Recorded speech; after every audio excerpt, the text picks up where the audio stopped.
Homecoming.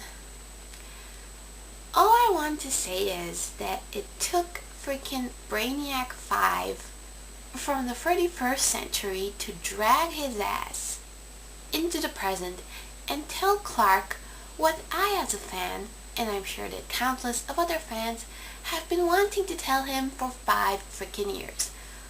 1. Stop being such a whiny little bitch. 2. Man up, or I guess Superman up. 3. Find a good woman. And 4th and most importantly, be a hero because you want to be a hero. Okay? Not because you have superpowers, not because you have to. Be a hero because you choose to be a hero. That's what you choose to do with your life. You are not responsible for the things that other people do, even if it is on your behalf. You can't carry the blame for things that you can't control. Because if you do that, then you are blinded to the needs of the people who care about you that are in the present. And you can't be scared about the future. Clark is learning about the facts of life. And the irony is that he's learning about it from a machine from the future. I loved Homecoming. I liked the flashbacks. I liked Jonathan Kent, Brainiac, played by James Masters, the love decoration at the end. I liked everything about it. But the thing that I loved the most is that we finally got to Clark to dump his baggage. And of course that he could fly after that. Unfortunately, the nature of this show is such as that Clark needs a lot of positive reinforcement to get to that point where he can become Superman, whereas other versions of the character didn't need all that. They did it on their own.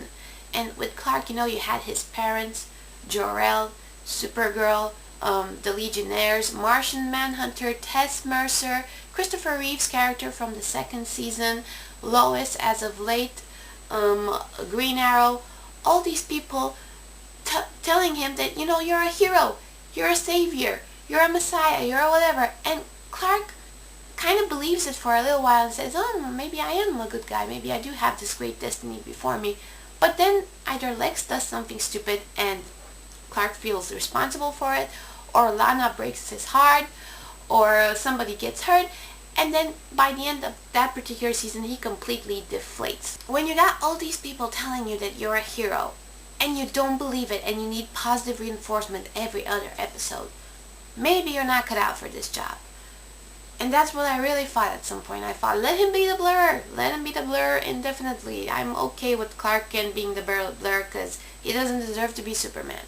But Homecoming proved me wrong. I will say, though, that Brainiac 5 was awesome, and James Masters as Brainiac 5 was great in this episode, but I don't think that Clark needed to go into the future. Don't get me wrong, I loved those scenes, and I loved the banter between Clark and future Clark in the elevator, but by seeing the future, I feel like Clark kind of cheated, because I wish his character would have had the strength of conviction to get to that point in the future, to believe in that future without actually seeing it. Because anyway, in Smallville, the future can change. We saw that last season. I don't really know what else will happen in this final season. I still want to see Clark and Lois getting it on.